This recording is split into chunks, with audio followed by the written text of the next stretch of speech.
생각보다 우리 주변에 빚을 지고 있는 사람이 많습니다. 겉으로 볼 때 티가 나지 않을 뿐인 거죠.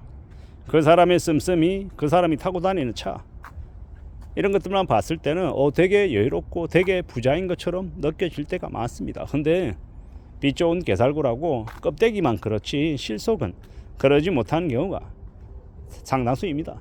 그래서 사람의 겉모습을 보고 함부로 판단하는 건 무리인 것 같습니다. 아주 비싼 차를 타고 다니고 포르쉐 같은, 그리고 온몸에 명품으로 도배하고 있고 쓰고 있는 안경, 그리고 시계, 지갑, 신발, 이 모든 것들이 전부 다 고가의 명품이다. 그러면 흔히 생각할 때 저 사람은 되게 돈이 많은가 보다 라고 생각하기 마련입니다. 근데 잘 생각해 볼 필요가 있습니다. 정말로 그 사람이 찐인지, 아니면 그게 짝퉁이고 가짜인 건지, 혹은 그게 정말 자기가 땀 흘려서 애써서 번 돈으로 산 것인지, 아니면 부모의 돈으로 산 것인지 한번 고려해 볼 필요가 있다는 겁니다. 물론 우리가 뭐 탐정도 아니고 수사관도 아니고 그 사람이 자기 돈으로, 엄마 돈으로, 아빠 돈으로 산 건지 어떤 건지 확인할 길은 없죠. 하지만 그 사람의 모습, 그 사람의 이제 이야기들을 들으면 어느 정도 유추는 가능합니다.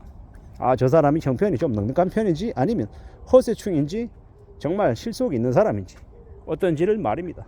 그래서 우리가 그러한 것들을 잘 좀 살펴보고 사람을 가려가며 사귀거나 가까이 지내는 게 좋다라는 말씀을 좀 드리고 싶은 겁니다. 우리가 이 사람을 가까이 하면 그 사람과 비슷해질 가능성이 큽니다. 젖어들고 닮게 마련이죠.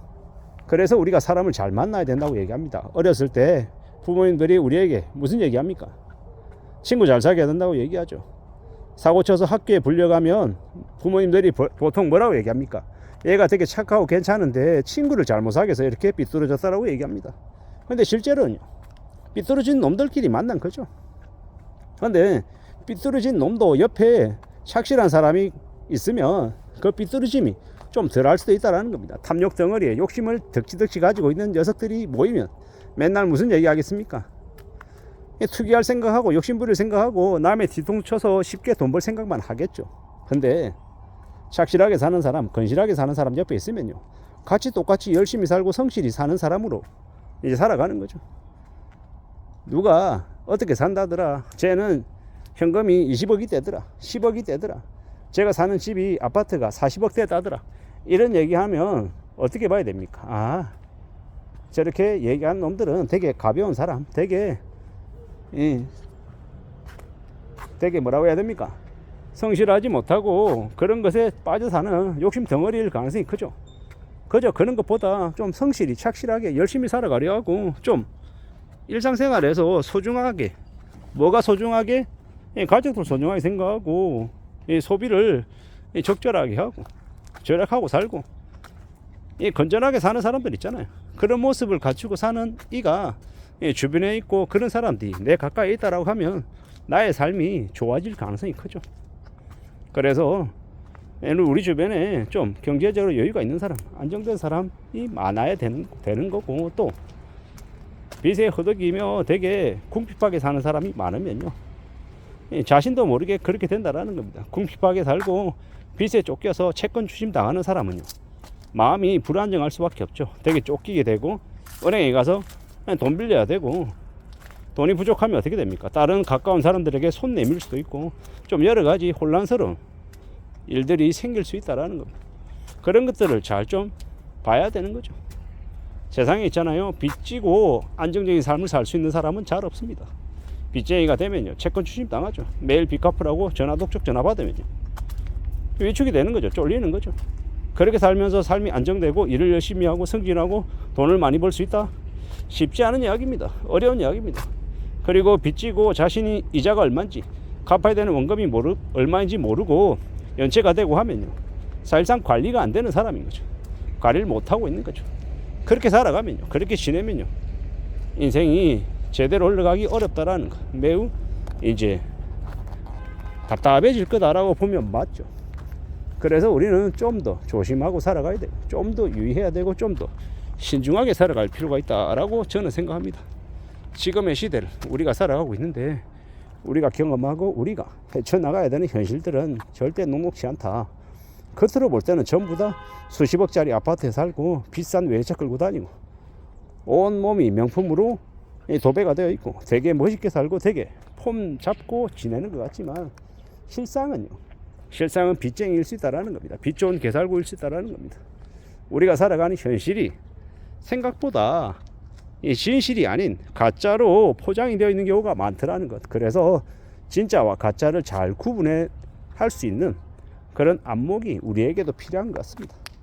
우리가 살아가는 현실, 우리가 감내해야 되는 것들, 우리가 견뎌야 하는 것들, 우리가 해석해야 되는 것들, 이 여러 가지의 것들이 좀 우리에게 현혹시키고 유혹시키고 우리를 눈 가리게 하고 우리의 것을 빼앗아 가려 하는 그런 나쁜 것들이 분명히 있다라는 것. 그래서 좀 더 신중하게 살아가고 항상 의심하고 확인하고 따져보는 것들이 더욱더 필요하다라고 저는 생각합니다. 그렇게 살아가야, 그렇게 지내야, 그래야 나아질 것 같다라는 겁니다. 잘 생각하며 지내야죠. 우리가 살아가는 지금의 현실이, 지금의 상황이 우리를 더 힘들게 만들 수 있고 더 곤란하게 할 수 있고 더 아래로 침몰시킬 수도 있다라고 생각합니다. 그래서 더 조심하고 더 정신 바짝 차리고 지내야 될 것 같습니다. 지금을 살아가고 있는 이 시대에 우리는요, 언제든 미래를 대비하고 목돈 마련하고 빚지면 안 되고 부득이하게 빚을 졌다라고 하면 어떻게든 하루빨리 빚을 갚으려 애쓰고 최대한 빚을 멀리하며 살아가야 될 것 같습니다. 지금 시국에는요, 돈을 빌리면 100만, 200만 원 빌리고 그냥 갚고 끝내는 게 아니잖아요. 지금 돈 빌리는 사람들은요, 5천만 원, 1억, 2억, 3억이고 한번 빌리면 10년, 20년, 30년을 그 빚에 끌려다니며 살아가야 된다는 겁니다. 그게 불편하지만 현실이다라는 겁니다. 생각보다 많은 사람들이 빚지고 살고 있고 그 빚 때문에 힘들어한다. 겉으로 티내지 않을 뿐인 거지 속은 다 들어가고 있을 거다라고 봐야 되는 거죠. 그런 시대에 지금 우리가 살아가고 있다는 걸 좀 잘 생각해 볼 필요가 있는 것 같습니다. 명심하고 좀 냉정하게 내다보는 게 더 필요하지 않나라는 생각을 합니다. 빚이 얼마나 사람을 비참하게 만들고 얼마나 위축되게 하고 얼마나 인생을 서럽게 하는지는 빚 져본 사람들만 알죠.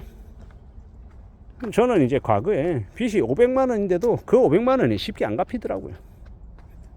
그 500만 원의 빚 갚는 것조차도 얼마가 걸렸는지 기억이 안 날 정도입니다. 돈 500만 원 쓰는 거는 순식간인데 500만 원 빚 갚는 건 그거조차도 한 달에 100만 원씩 해서 그 당시에 5개월 걸리는 것도 안 쉬웠던 것 같습니다. 더 오래 걸렸던 것 같습니다. 그게 현실이다라는 겁니다. 이런 현실을 우리가 살아가고 있는데 함부로 빚을 우습게 생각하면 된다 안 된다? 안 된다라는 말씀을 다시 한번 드립니다. 이상입니다.